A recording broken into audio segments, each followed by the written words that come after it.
All right, MYB. So I'm excited about today's guest that is joining here on the Minding Your Business podcast here on episode number 125. I have someone that, at least for me and for many others, hold this gentleman, this brother in very high regards and owe a lot of the progression of our careers to this individual as someone that helped spark the mindset of learning and developing your career. And MYB, kind of my walk through my banking career. And this is someone that really helped kind of mold and shape that even early on. And so I'm very excited to have Mr. Jerry Mershon, who's the president of Ron J. Inc., joining us from Middle Tennessee. Those of you that have talked about, I'm here in Memphis, and so Nashville, Nash Vegas. And so that's where Jerry currently is, Mr. Jerry Mershon. Jerry, are you there? I am, Ron, and I thank you for giving me this opportunity now. You put me on this great pedestal. I hope that I don't fall off of it. No, I know. Hey, you helped build it, so I know you're not going to fall off of it. Yeah, because I know it's built and it's very sturdy. So, listen, Jerry, let's jump right into it because, there's some people that may be listening to this that may be familiar with you and may know you, and then some that may not. So, tell us who Jerry Mershon is. Okay, that's a really good question. Well, I am a native of St. Louis, born and raised there, but have traveled pretty much across the country through my corporate experience. Started off, my solid corporate experience, I started off in the property and casualty industry and moved into more of a sales avenue after I left that, and then into the financial industry where I met you probably around '07. It's ironic because I moved into the financial industry and banking right at the time of the Great Recession. That makes a lot of sense, doesn't it? Right. So,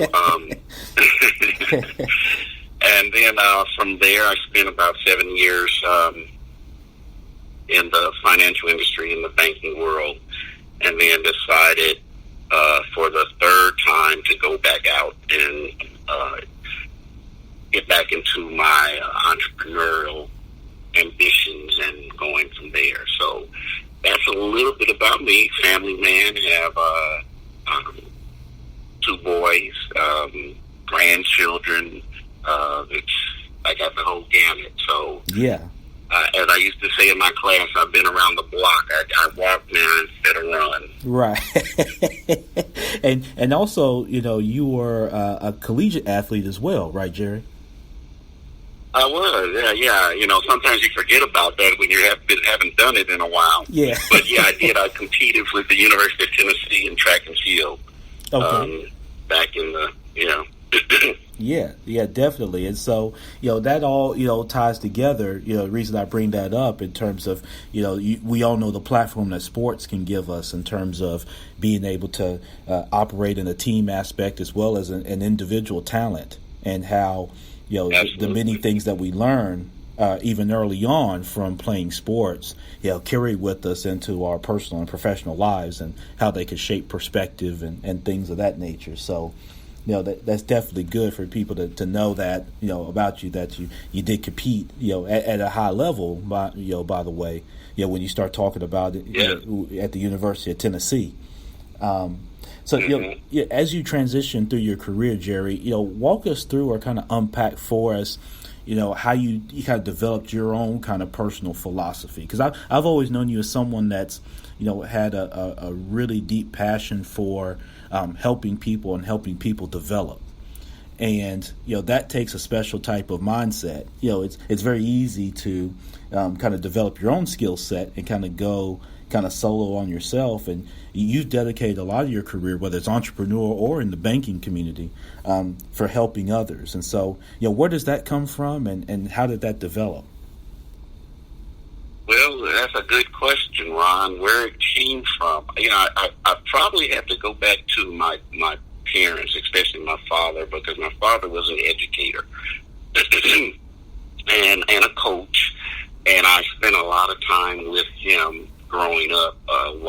him do his thing. And then as I got older, listening to some of his former athletes talk about what he did for them as they got older and moved on in their lives. And I think that was something that really excited me, because I could see how he impacted lives, and people that went on to have the successful lives. Even though I don't know if he was really thinking about that when he was doing it, all he was trying to do was make somebody do something better. And that was sports and to get an education. And he knew that that was a key to some success, whether you went into the business world or the educational arena or the medical field or whatever. I think he knew that. So just being around him and listening to his conversations, going from there.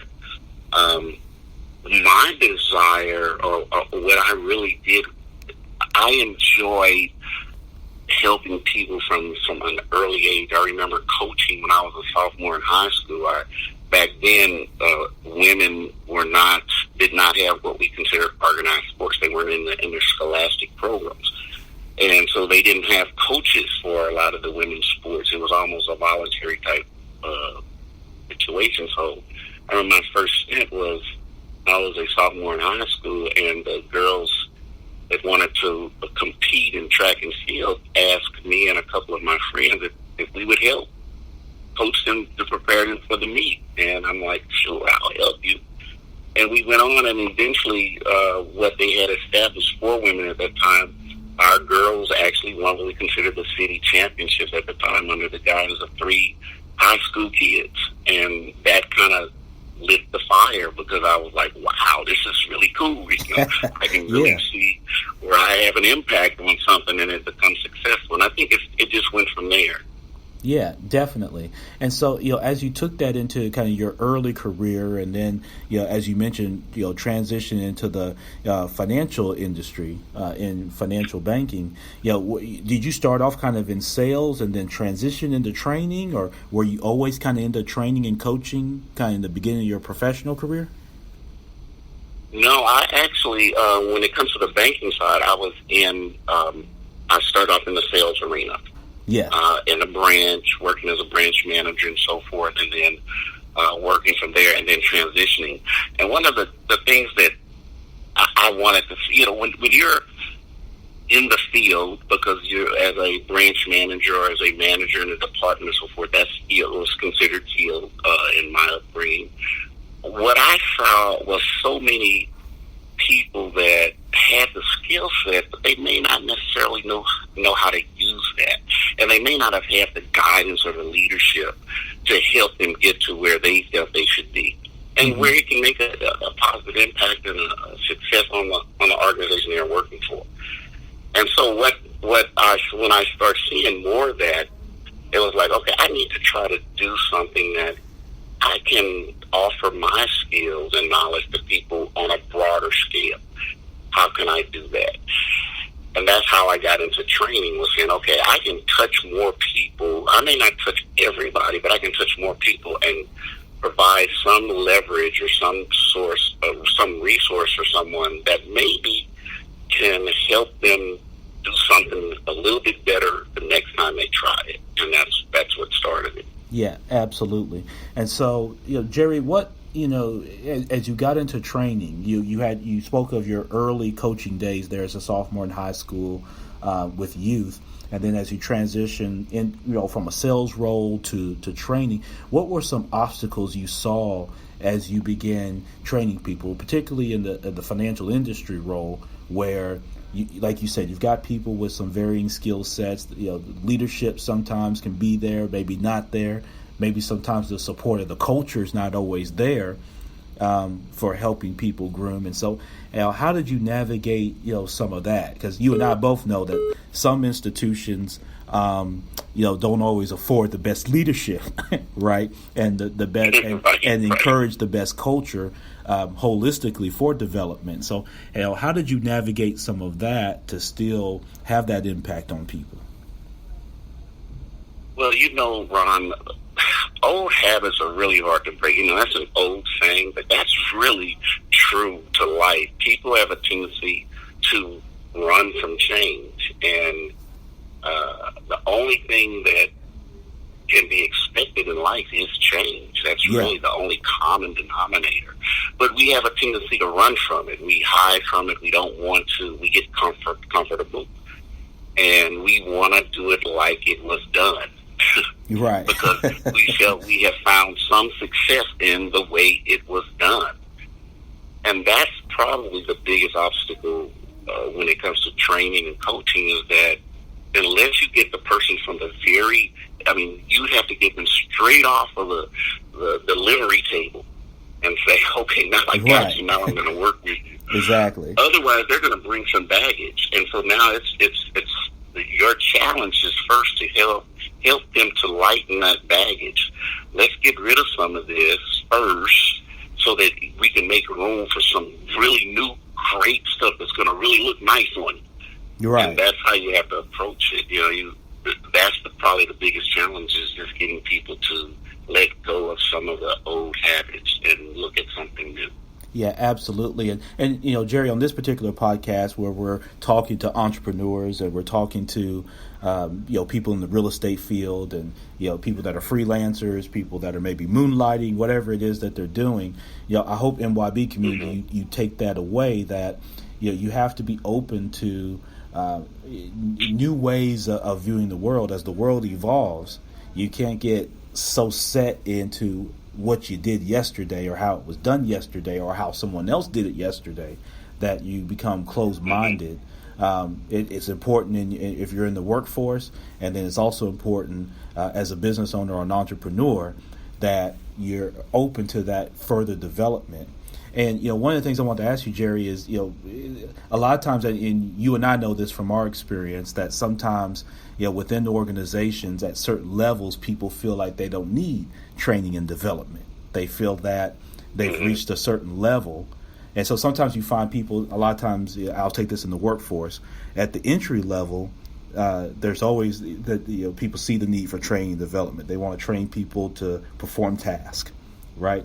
And so, but then as people tend to groom through the ranks of an organization or just in their career, once they get a certain title or they feel like they have a certain influence, sometimes they become a little hard-hearted to training and development for themselves and even sometimes for their area and for their people. So, I know that's something that you experience. So, walk us through the importance of coaching and development throughout your life cycle, whether it's in your business, whether it's in the workforce, or even both combined.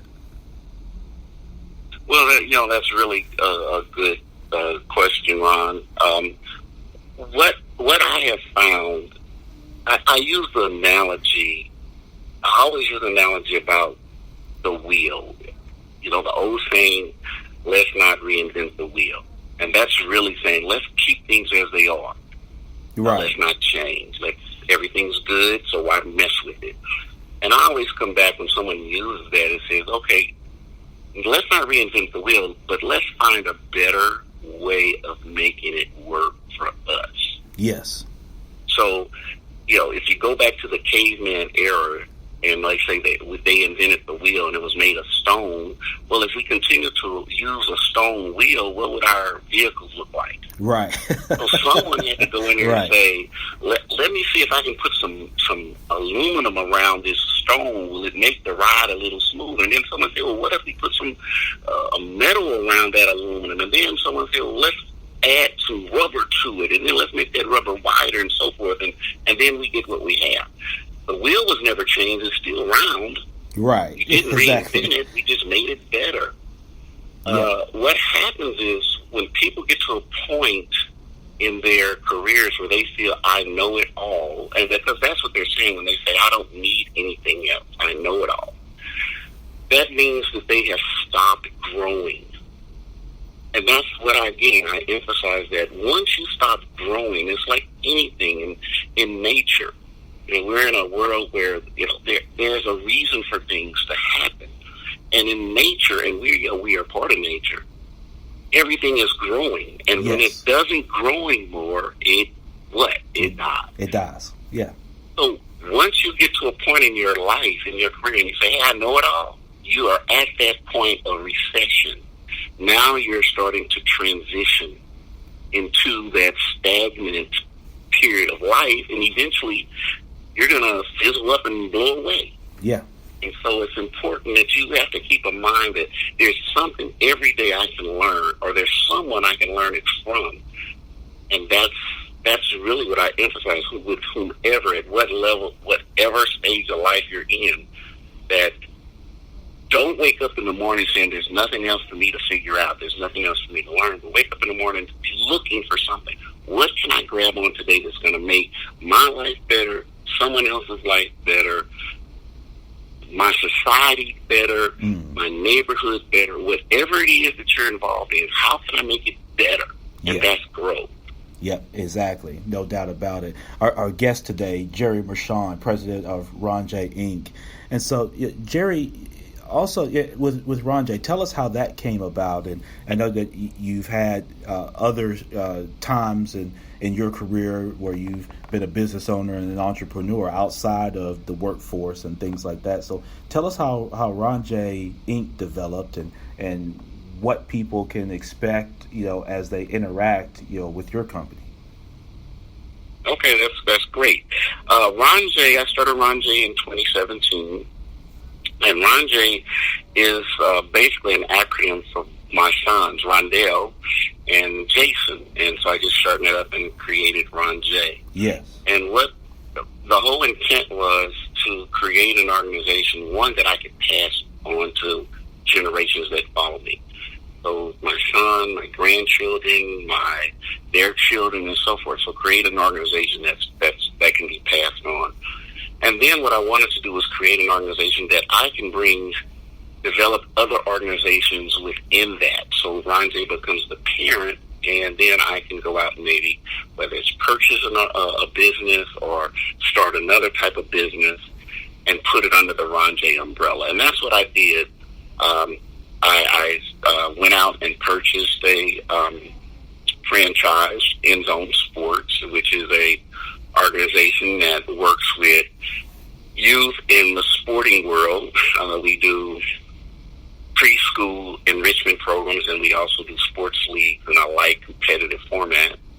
And then we just recently started RJ Foundation, which is a 501c3 that we're looking to help provide opportunities through scholarships for our youth so they can participate in sports where they're not able to because of financial situations. So, again, that was the intent of Ron J., is to create an environment that can groom and create other opportunities and eventually be passed on to someone else. Yeah, absolutely. So, I hear in that, obviously, commitment, I hear in that legacy are two words that jumped out to me right as you were describing that, Jerry.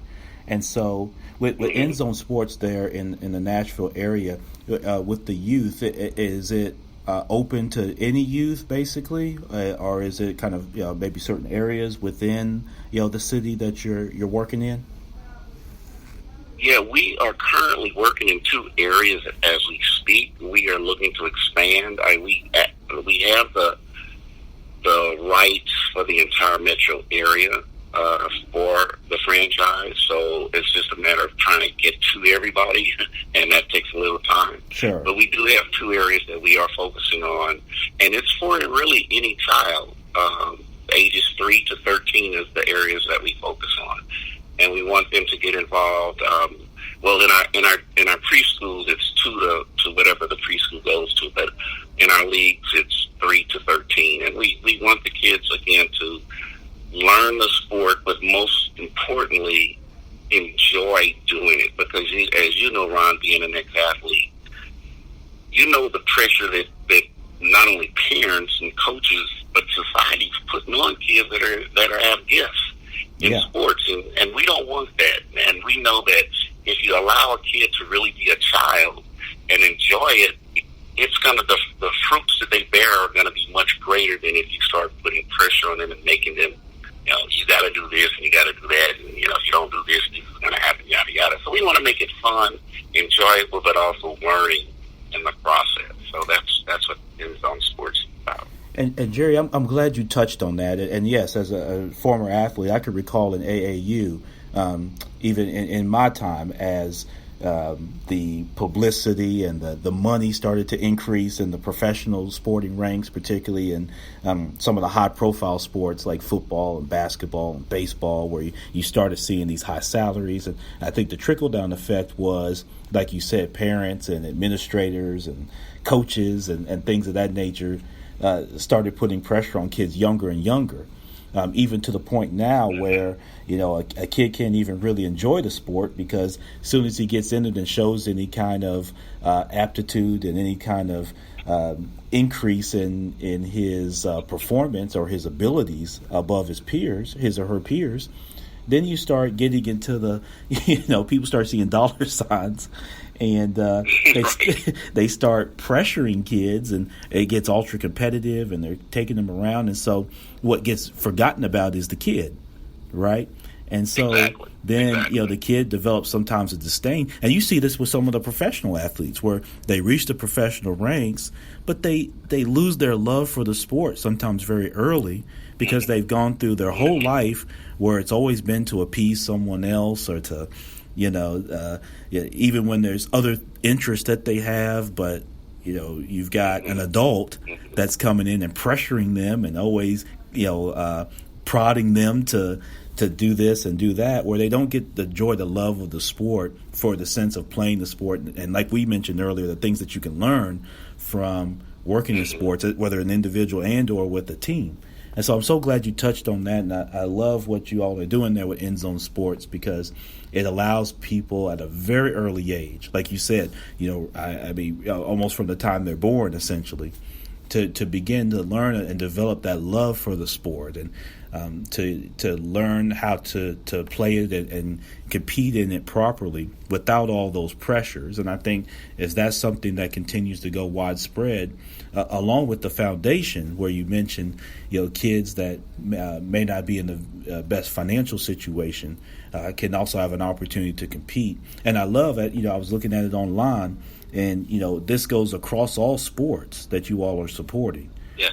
So it's not just basketball or not just football, but you're talking about a wide array of sports that you're introducing kids to, that now they've got a great opportunity, despite what their household situation may be, they can participate. And I think that's going to go a long ways with the impact. And even as you mentioned, being able to pass an organization like that down, within your family, to me, I think is incredible, and takes leadership and foresight on your end to do that, because you'll see a lot of people that aren't thinking from that legacy standpoint. They kind of just think of themselves, right? And we have a mindset sometimes in our community that hey, I had to get mine, you got to get yours, Right. And so we put every generation in a position to have to start over. So, we're constantly starting over, whereas other communities do a great job of putting the next generation, when that baton gets going, they keep running forward. And so every generation isn't starting over. Every generation is starting from where the last one left, and then they're constantly moving up. And so I love that particular mindset. And so, what do you see next on the horizon for your organization as it continues to grow? Or, would you ever look to expand your franchise beyond Middle Tennessee, or maybe purchase other franchises and that sort of thing in other communities? Or are you looking to just hone in on kind of where you are?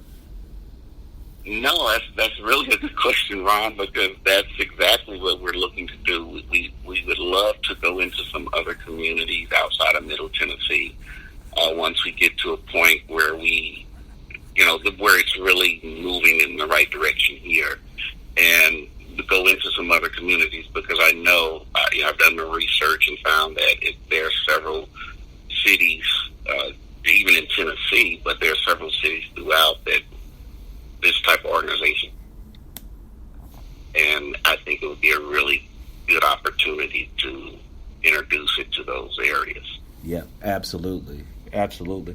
So, along with that, what do you see as next with youth sports? Obviously, every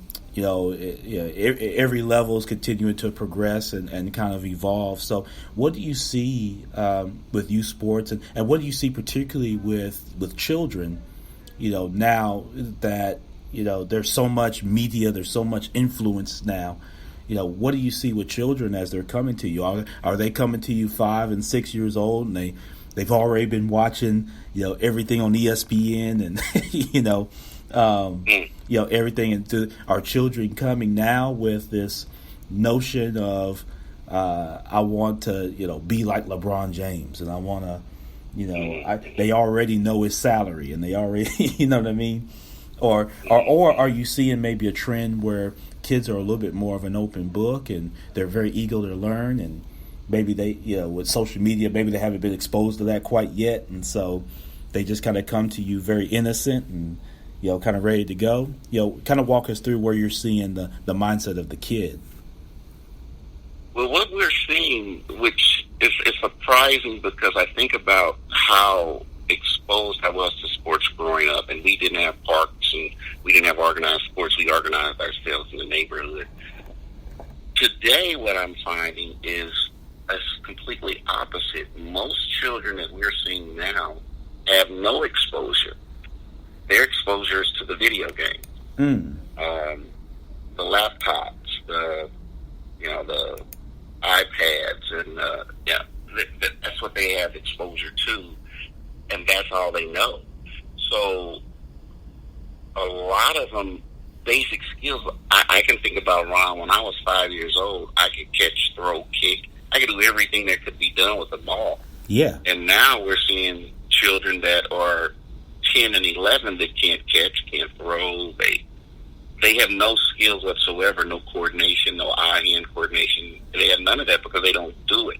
Yeah. Many of the schools today, public schools, have eliminated physical education. Yeah. So a lot of kids don't get those things any longer. So when they come to us, they're like so green when it comes to sports, and that's the fun thing, because now it's like a aha moment almost every time you see them. Yeah. Yep, absolutely. And I could definitely see that. And I recall, coming up, like you said, by 5 or 6 years old, there was a lot of things that we could already do because in the neighborhoods we were doing them, like you said. Right. So by the time we got to school, we already kind of, and you kind of knew the kids in your neighborhood. You kind of knew who had skills and, and that sort of thing. And I think, like you say, that's different because, some kids now, their skill is in their thumbs. And Exactly. and that's where their coordination is. Their hand-eye coordination is in between their thumbs and the TV screen or the monitor. And not when they get outside. So again, I wanted to highlight that because that's where I think one of the strengths that I see with your organization is to help kind of take it going back to how it was. In that sense, can help spring forward in terms of getting kids active and getting them to develop skill sets earlier, develop confidence earlier. And that's a word that I think really centers around. When I hear you speak, Jerry, and I think about interacting with you over the years, is that building of confidence. And whether it's when to go back out to a branch and to begin interacting with your team or your customer or a member, or it's you practice a skill set in sports and you go home and you begin practicing it and you spend time doing it, and maybe you mess it up a couple times, but you keep doing it and you develop that habit. And then you come back among your peers and it's, now I can catch. Now I'm confident that I can run. I'm confident that I can perform. And I remember playing basketball, and once you get to a high level, you recall. And I remember hearing Ray Allen, former NBA player, speak on this. That when he's missing shots, he doesn't focus in on missing shots, but how he's missing them. Even when he's making shots, if he's not confident or he doesn't like the way he's making them, he goes back. He's concerned. So, he's been on hot streaks where he's gone back to the gym not satisfied because he didn't he didn't have good balance. He said, hey, I'm making shots, but I don't have good balance, or my elbow wasn't in, or I'm not following through. I'm still making shots, or maybe I'm missing shots. So he doesn't focus in on the misses. He focuses in on, does he have the right balance, the right fundamentals? And so that's one of the things, again, that I take away, that notion of not just always living and dying with results as much as the process of getting there. And am I doing the right things? And you remember even seeing this in banking. You'll see people that perform very well at branches, but they don't have good fundamentals, right? They're benefiting from, they built a new neighborhood behind my branch, right? And everybody walks in the door asking for a HELOC. Right? So they're the benefactor of that, but they don't have the good fundamentals. So then when that changes, right, the area settles and that sort of thing, or the demographics begin to change a little bit, so does their performance. And so, Exactly. So I love how this all is kind of tying together. So, listen, Jerry, I really appreciate your time, man. I appreciate, and again, let me say this in a public setting. I appreciate, what you did for me for my career, in particular, because, coming in, like you mentioned earlier, with skill set, and then the opportunity to develop and further that skill set, even when you don't always see it. It's interesting how you can go back and look back over your career, even though we both have so far to go. But when you go back and kind of look over your career and you see how that development had an impact, you definitely were there, man. So I appreciate you for that, and thank you for what you did. Putting up with those of us back then. And I think a lot of people can echo that. And so, with that, as we kind of close, what are, a couple best practices that, you shared a lot of great things with us, but what are a couple best practices for success, just for people overall that you'd like to share? Well, thanks, Ron, and you were easy. I wish I could find more as easy as you were to help mold and influence. Yeah, I appreciate that. So one of the things that I really have emphasized throughout my career, again, is the learning piece. Learn from the best, and sometimes networking is the best way of doing it. If you can talk to people that you have made it, and the best way of doing that, because you can't talk to every person that's done something that's great, is pick up a book. Yes. And I'm an avid reader, is reading a book and learning from that. And then the other thing is definitely you've got to plan. You can't just jump out there and go. It's nice. You may see it. It may look good on paper, whatever, by someone else. But there are so many different maybe roadblocks or obstacles that may come up that you're not ready for because you didn't plan. And you don't plan yourself to death. You don't plan yourself to hypnosis. Yeah. But you put out a plan there, and you go back and you look at that plan ever so often and say, okay, am I on track? Have I slid in the wrong direction? Do I need to modify, and so forth? So those would be the two, if I wanted to say two best practices for people, whether they're in the business arena, whether they're in the medical field, whether they're going into entrepreneurship. Learn from the best, and again, that's through reading books and articles and so forth, and then make sure you have your plan down and going back to it as often as you think is necessary so you can get to the goal that you're trying to reach.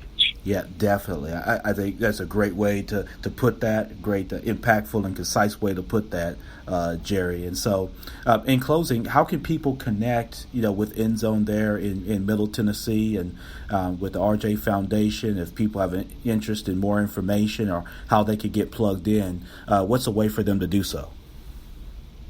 Oh, it's very easy. You can go to our website. That's Endzone, spelled with the letter N, Endzone.